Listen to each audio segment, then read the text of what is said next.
Good morning, ladies and gentlemen of the media. Welcome to the post-cabinet brief for Thursday, March 23rd, 2017. This morning, the brief will be given by the Minister of State, the Honorable Joseph Harmon. Mr. Harmon.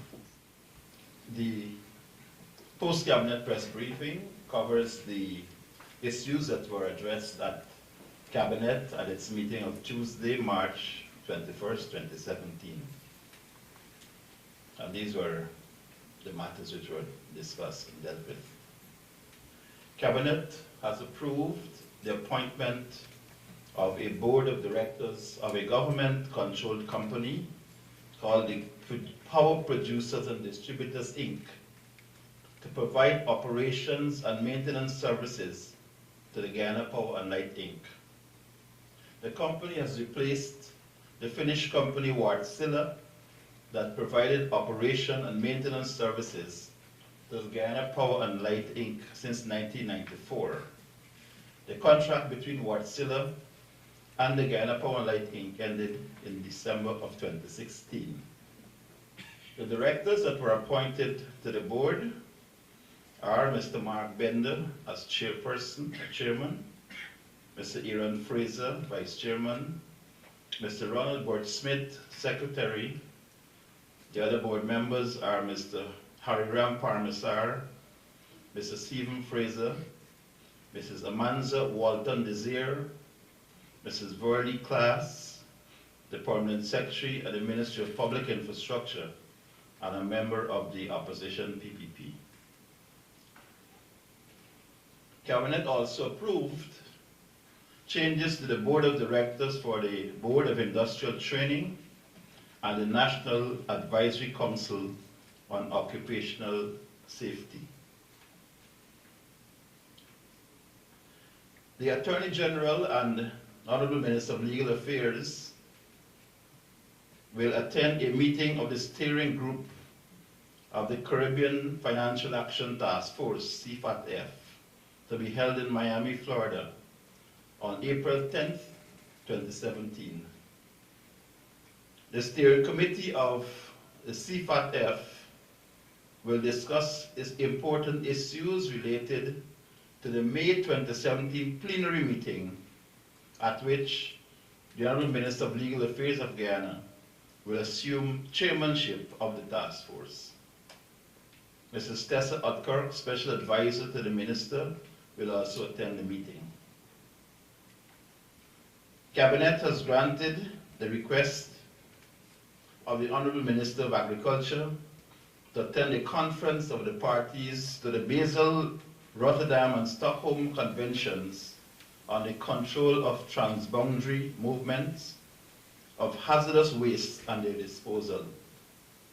The conference will be held in Geneva, Switzerland from May 4th to the 5th, 2017, under the theme, A Future Detoxified, Sound Management of Chemicals and Waste. The high-level segment of the conference, which is limited to ministers, deputy ministers, and ambassadors, will discuss overall policy guidance and the political leadership for renewed commitment of the conventions relating to the disposal of hazardous waste, raise political awareness and support of the conventions, and allow for the exchange of experiences, lessons, and good practice. Cabinet further deliberated on the actions of the Georgetown City Council, the Mayor and City Council of Georgetown, in relation to Cabinet's decision to have the Georgetown parking meter project suspended for 3 months to allow for a review of the contract and issues related to its implementation. Cabinet noted the inactivity of the Mayor and City Council of Georgetown in relation to its advice, and decided and directed that the Honorable Minister of Communities was to formally suspend the operations of the bylaws governing the project with effect from Tuesday, March 21st, 2017. The Honorable Minister of Communities was also advised to call in the town clerk and iterate Cabinet's concerns about the consultation that's held that has to be held during the suspension of this period. It also advised our Minister of Public Security to instruct the Commissioner of Police to ensure that as of yesterday, Wednesday, March 22nd, 2017, the protection of the Guyana Police Force is provided to citizens and their vehicles against any actions of the Georgetown City Council, the Smart City Solution, and or their agents with regard to the implementation of any aspect of the parking meter project. Guyana will participate in the United Nations Development Program sponsored Crime Observatory Study Tour and Technical Exchange to be held in Belize from March 27th to the 29th, 2017. The study tour will enable the participants to gain skills, resources, and technical expertise in areas of citizen security and the use of information, communication, technology to improve case and data management within the criminal justice system. The following members of the Guyana Police Force will attend the program. That will be Cadet Officer Mr. Devon Gordon and personnel from the Ministry of Public Security, the head of the Policy and Research Unit, Mr. Courtney Samuels, and the Crime Observatory Officer, Mrs. Michelle Baptiste. Cabinet approved attendance at a Training for Trainers workshop on public procurement that was held in Jamaica from March 20th to the 21st.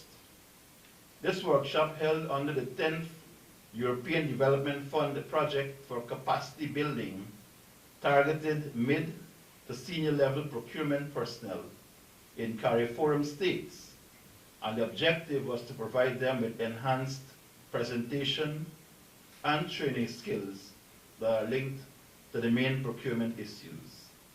Mrs. Adele Clark, Deputy Permanent Secretary, Ministry of Education, and Mrs. Christina Singh, Procurement Officer of the National Procurement and Tender Administration, attended the workshop.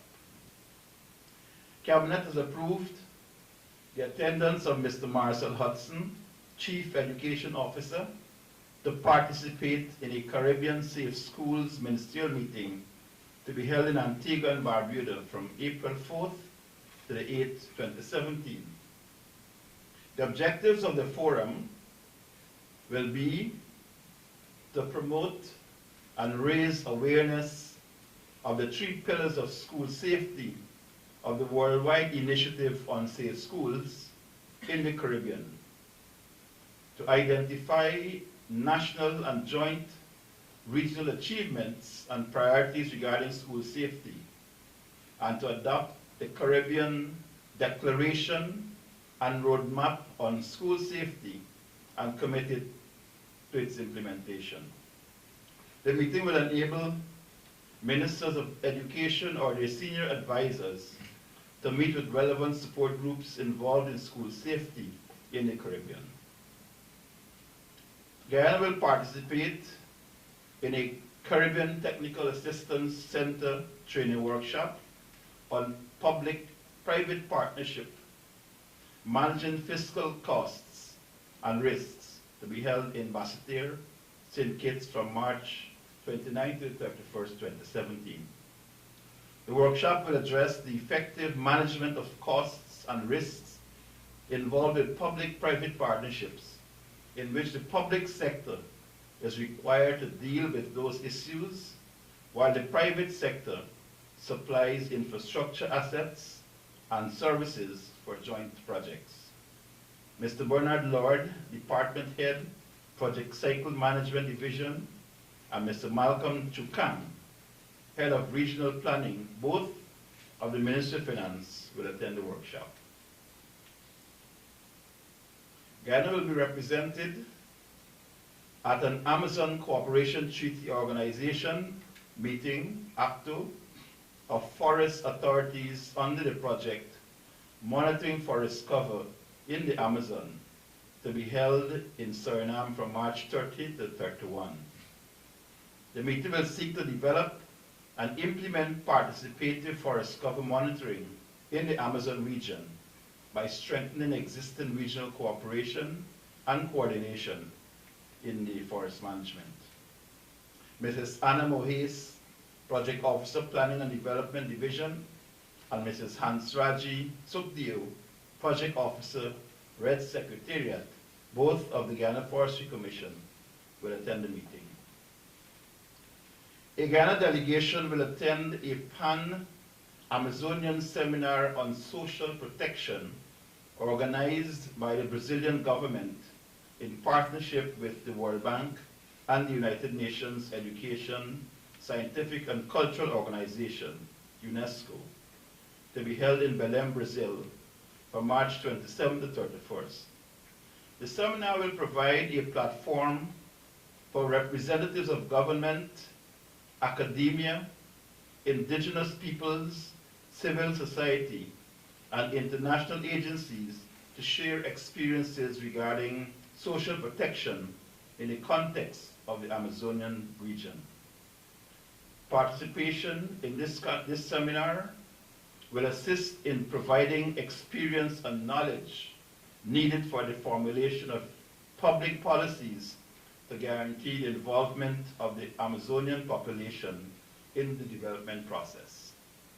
The Guyana delegation will comprise Mr. Mervyn Williams, Ministerial Advisor, Ministry of Indigenous Peoples Affairs, Mrs. Tanisha Williams Corbin, Coordinator, Counter Trafficking and Persons Unit, Ministry of Social Protection, Mr. David James, Special Assistant to the Minister of Legal Issues in the Ministry of Indigenous Peoples Affairs, Mr. Nicholas Fredericks, Tushau, Shulinab Village, South Central Rupununi Region 9, Mrs. Alicia Jerome Rees, Ministerial Advisor, Ministry of Social Protection, and Mrs. Florence LaRose, Management and Development Officer, Ministry of Indigenous Peoples Affairs.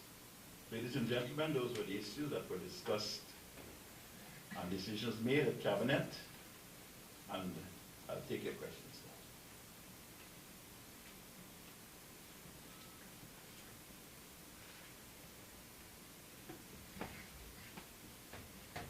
Mostly your source.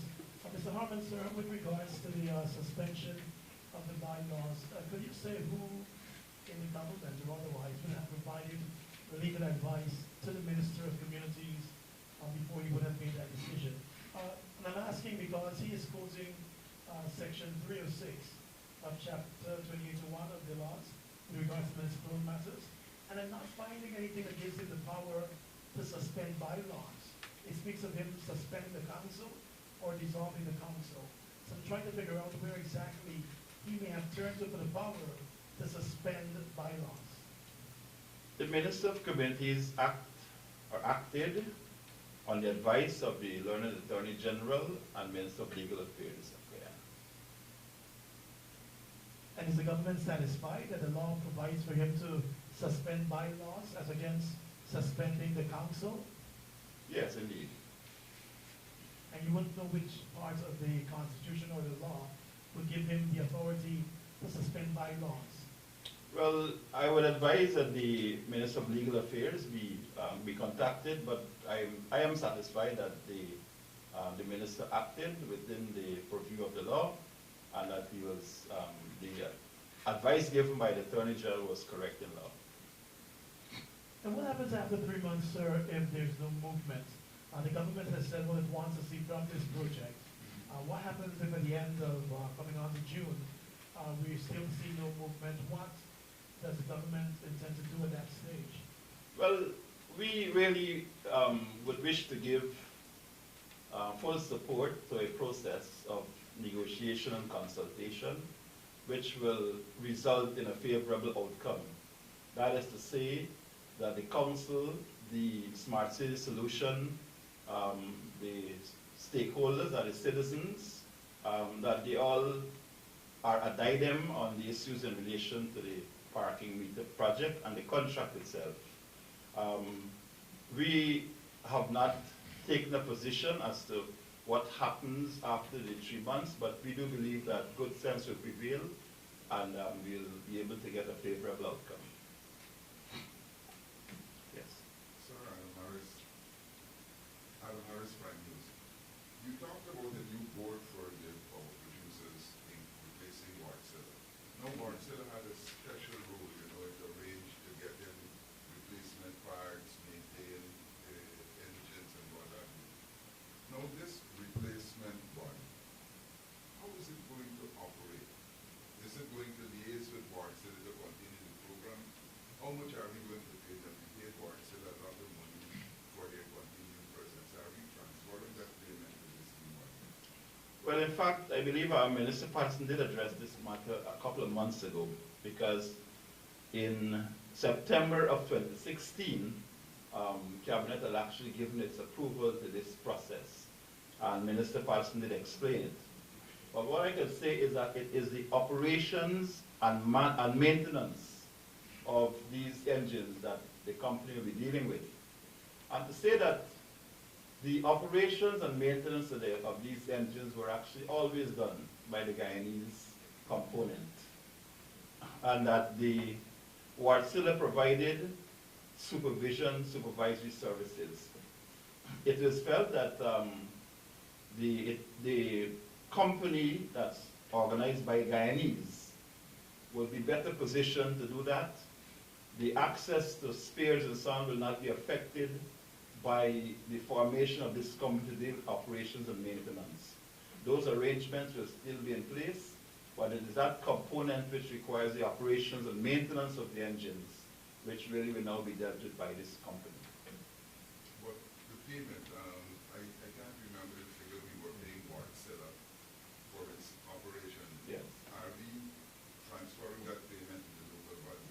Well, basically, we will be saving. That's what I can say to you, that the Guyana Power and Light will be saving, because the sums of money which are paid to Wartsila will definitely see an improvement in the remuneration for the persons who are now in this new company, and still be able to provide a savings for the GPL. So that it's a sort of a win-win situation for us in Guyana. And of course it gives credence to the fact that we need to invest in our own people who are actually doing these kinds of work. They are the competent persons, and it's important that we give them that assurance that as a government and as the people that we support them, and we expect that they will produce at the levels to which they are accustomed to.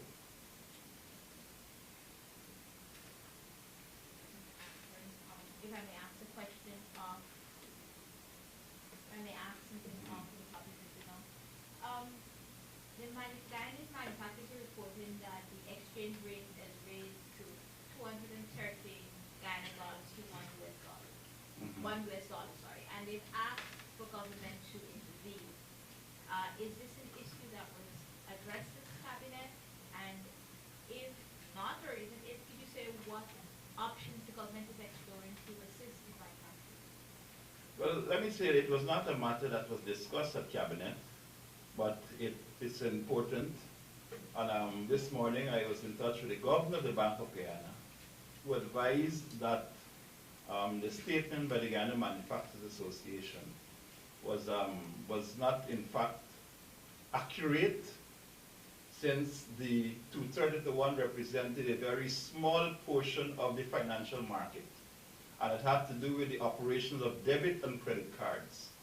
The bulk of the financial market are still, as of end of last week, they had what they call a weighted average of 215-1.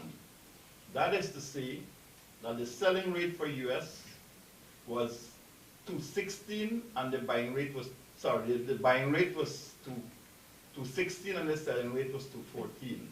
So that the weighted average was the other way around. 216 and 214 were the numbers, but that the weighted average was 215.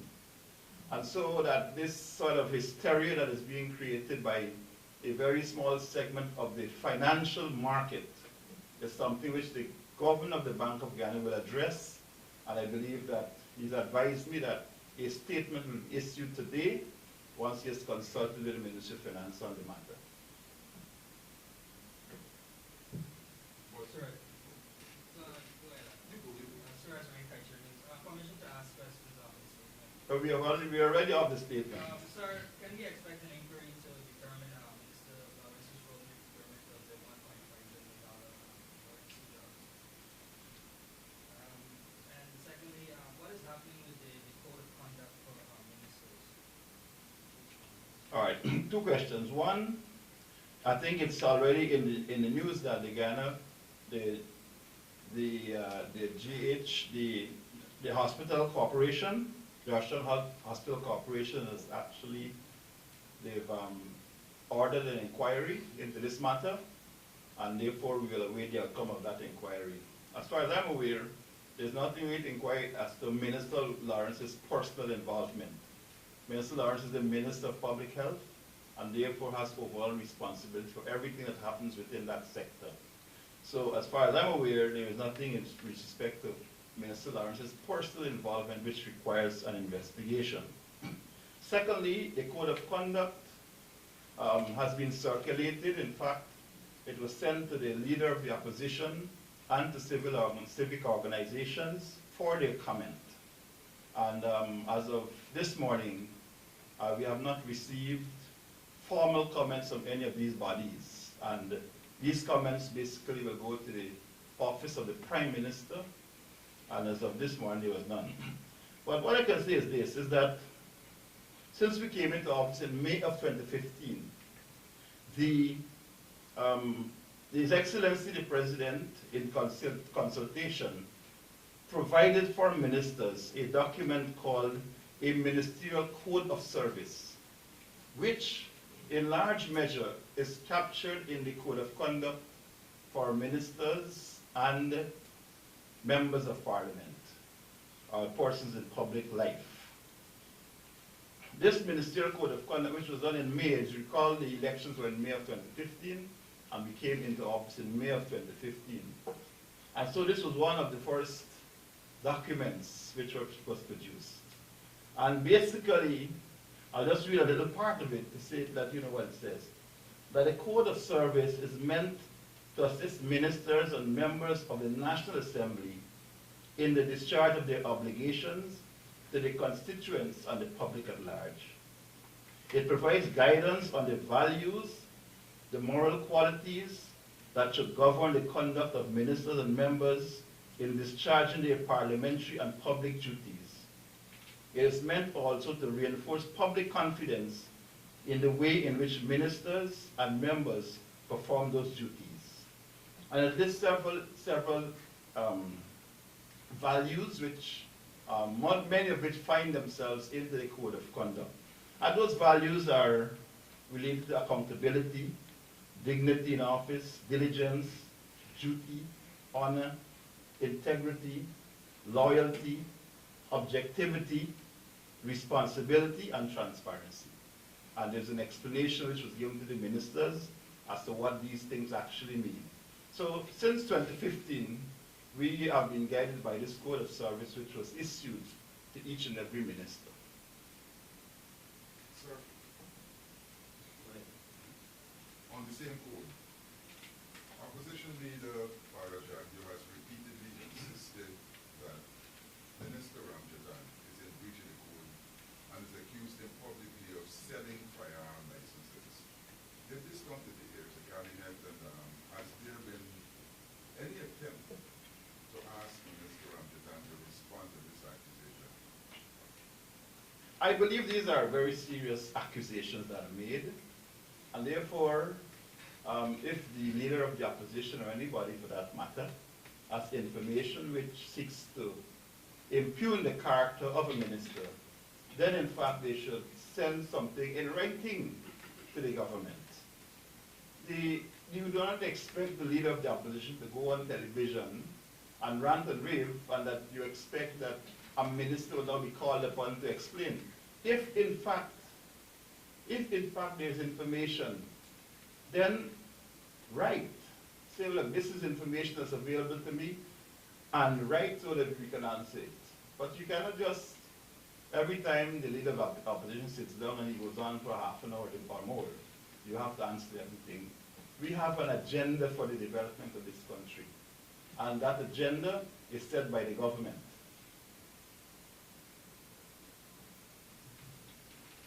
Minister Harmon, James Nigeria. Two questions. Minister, the first one has to do with chief of the chairmanship. Recent utterances of the president really said that a chief of the chairman must not have an alignment to a political party or must not be an activist, has not been getting the best people persons, especially the opposition leader who had said that, it's now more extremely difficult to find a person giving independent view.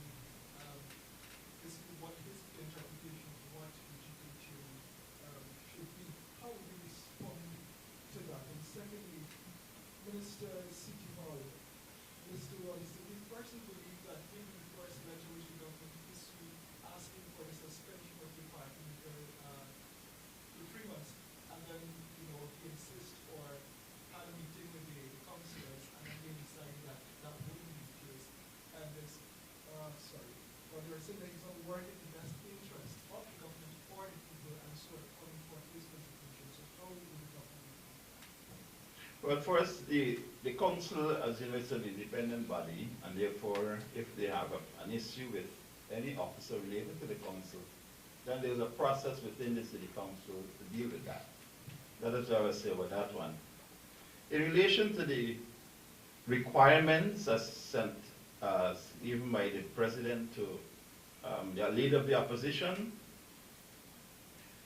I will read for you the letter which was written by His Excellency the President to the leader of the opposition on this matter. As you're aware, there were consultations that were held between His Excellency the President and the leader of the opposition. I was present, the Attorney General present, and Mr. Anil Nandlal was present as well. And at those consultations, the leader of the opposition requested the President to explain, in his opinion, what were the qualities to be possessed by the chairman of GIFA. And His Excellency wrote the leader of the opposition on the 13th of March 2017 saying this: Dear Mr. Jaglio, you had requested at our meeting of Wednesday, 2017-0301, my opinion on the qualities that a candidate to be chairman of the Guyana Elections Commission should possess. I forward a statement of the qualities for your consideration. So this is what happened at the last meeting. He asked for some qualities, the president listed those qualities and sent it back to the leader of the opposition. If, in fact, there are some issue in relation to what the president has written to you, to the leader of the opposition, and he has some issues in relation to that, I believe that the practical thing to do will be to say, Your Excellency, I have received your letter dated the 14th of March 2017, and I do have some issues in relation to 1, 2, 3, as the case might be, and request that you reconsider or something. So these are matters that relate to the way in which our articles in our Constitution are given effect. Some things are not specifically stated, and in this case, the qualities were never specifically stated anywhere. The President, upon the request of the leader of the opposition, provided these qualities which he sees in them. And you will find a very close connection between these qualities and those which I read to you earlier in the Code of Service for Ministers and members of the National Assembly. And will find themselves also in the said Code of Conduct, which the leader of the opposition has been reading about. So you will find hardly any difference between the two. So I do not understand that you cannot find Guyanese of quality to fit the bill. I think that if you were to look carefully and we to examine these things carefully, if in fact there's an issue which the opposition leader has with the opinion of His Excellency, then it is right within his powers to say, I have an issue with 1, 2, and 3, because we discuss. But not to go on the television and have people file an action in the court or all kind of things about it. These are conversations between the president and leader of the opposition that's required under our constitution, and these are now explanations that are given within those meetings, as to what is meant by this or what is meant by that.